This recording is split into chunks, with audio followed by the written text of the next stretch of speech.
I've come to Liverpool today to tell you about this tale of retirement redemption. So I'm stood here in front of the famous Jacaranda music pub in the heart of Liverpool. Because this is where it's happened.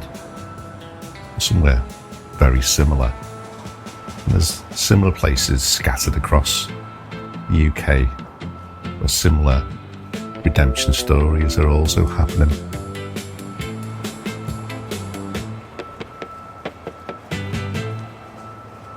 So who received our retirement redemption? Well, his name's Mark. Mark was always professional. To be honest, he was professional when he was 10. Problem is, at age 10, being professional is not an advantage, it just makes you a target. Later on in life, it was an advantage. Mark had a nice house, nice car, 2.2 kids.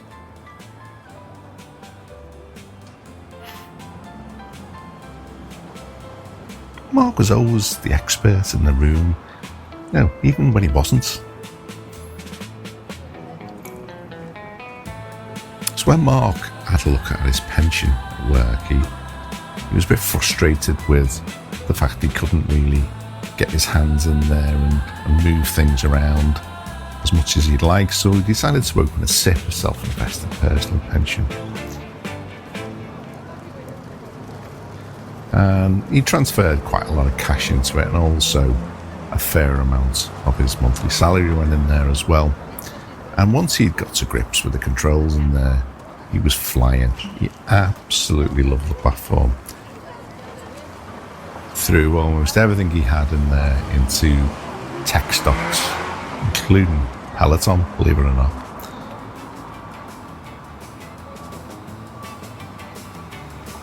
But it paid off.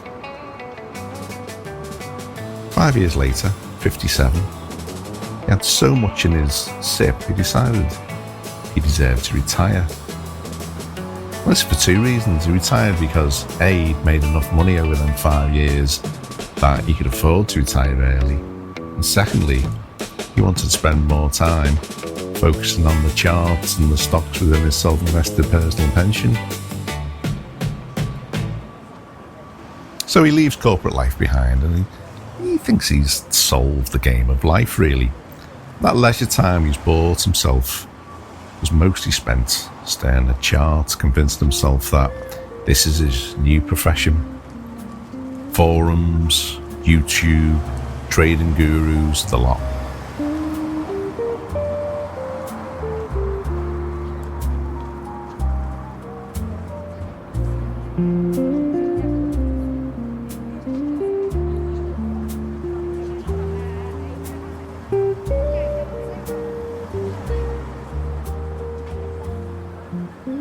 But the psychological transition from investing to trading to gambling, it can be quite subtle.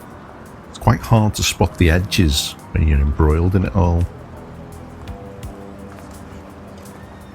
If we look at the early investors in Peloton, they weren't just buying a bike. They were buying into this belief that the world had permanently changed. It represented a conviction that leads a character like Mark to actually start feeling invincible.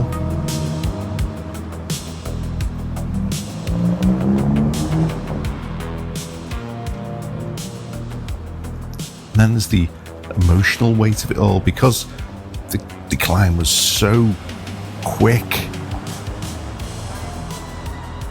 It provided a painful contrast for a character who's struggling to accept that his original investment thesis is now actually dead.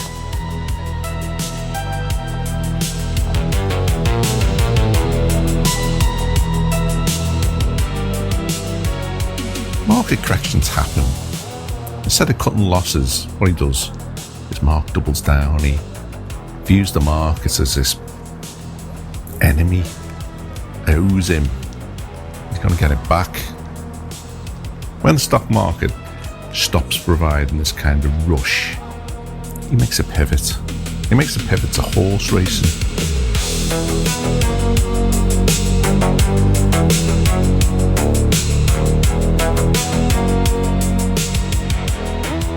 He's not actually looking for financial growth anymore. He's looking for that dopamine hit of a win, to validate his earlier successes, to confirm that actually he is an expert this time, to an expert in horses racing around the track.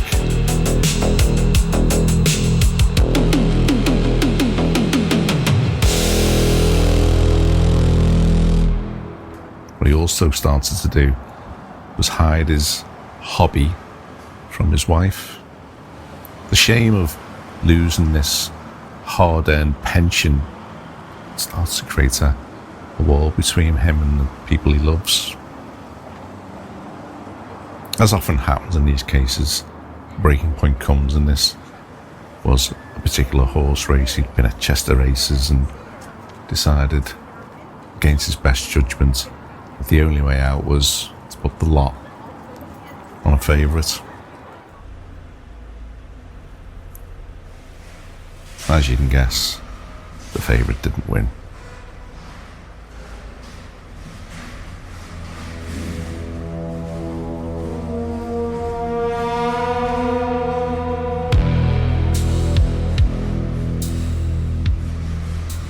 This is the moment where he was forced to face the reality of his finances and the emptiness of this pursuit he'd given an enjoyable career up for.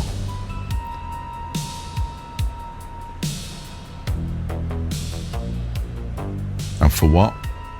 To have lost a significant part of his pension. It's very vulnerable.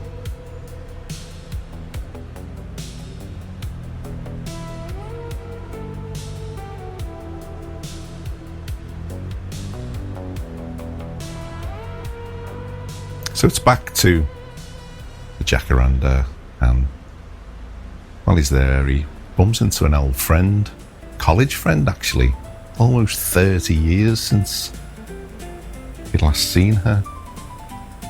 And she was up on stage playing acoustic guitar. And when they were back at college, they did used to jam a bit, and Mark was pretty good with the piano back then. They got chatting away, and she invited him to come over to a jam session where him and a couple of other friends were playing some jazz tunes.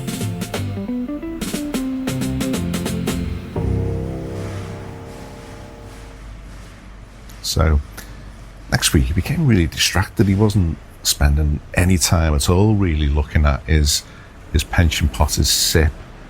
He was spending time sitting in front of the piano trying to unlock his fingers to become a bit more fluent, and trying to remember those chords on the Hammond organ he'd managed to keep. Anyway, a couple of practices in, and falls in love with playing again. He's reclaimed his focus.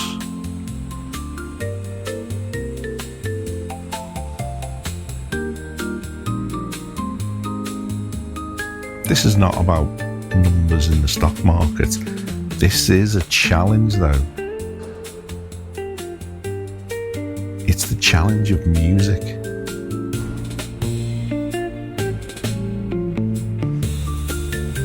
He's not going to get rich. He's got no intention of trying to play for money. But he feels like he's won, and this is the recovery of agency, of his control, of his connection. He realises that while he couldn't control the market, he can control his fingers on the piano. He can control the music. Mark spent most of his professional career trying to control complex systems.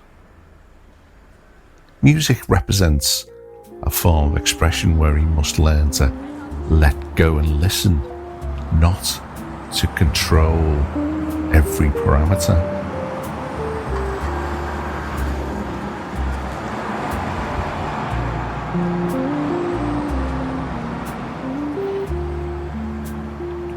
So is this story of redemption heading towards a person finding their true calling? Or is it about the loss of a corporate identity and what that can do to a person? Or is it generally about bad decision making? Now, the danger in Mark's mind is that he equates his previous stock success with skill. When things go wrong, he doesn't see the failure, he sees a miscalculation. And this is a miscalculation that he thinks can be corrected with more data and more risk. He feels that any loss is just a temporary dip. Fundamentals haven't changed, it's just a dip, and this brought set with another gamble by Tuesday. In fact, for him, it's not gambling. He's crunched the numbers. It's just aggressive reallocation based on his facts.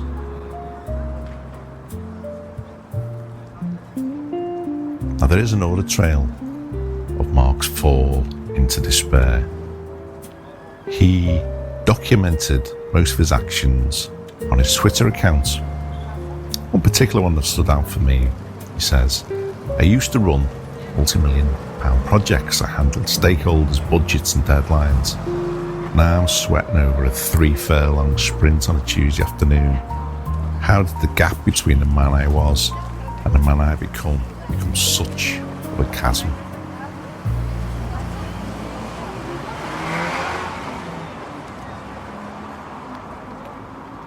A major source of tension for him was the secrecy. His wife's questions about their account balances or his sudden mood swings.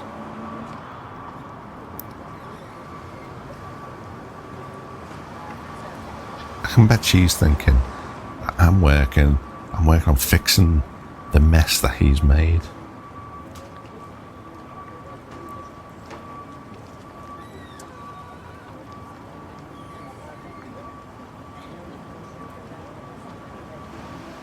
It's worse when she says nothing, because silence is louder than any shouting.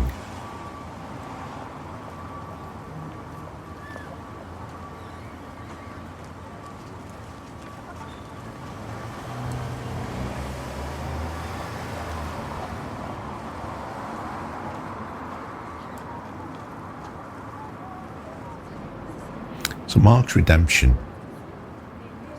is not about him recovering his losses, but it is a redemption. It's a redemption because Mark came to understand that he could enjoy himself and be an active member of his family without the bells and whistles of a fast car. Mark's wife was really happy to see the new Mark. The new Mark was confident without being stressed. He was spending time on a passion he'd always loved. And he was no longer spending time sitting in front of his spreadsheets and his charts. When Mark became a happier person, the whole family became a happier home. So, if there is a lesson to be learned from Mark's redemption, it's that retirement remains about connections. It's not all about SIPPs and defined benefits and defined contributions. It comes down to people. It comes down to being happy. Thanks for listening. I'll see you on the next one.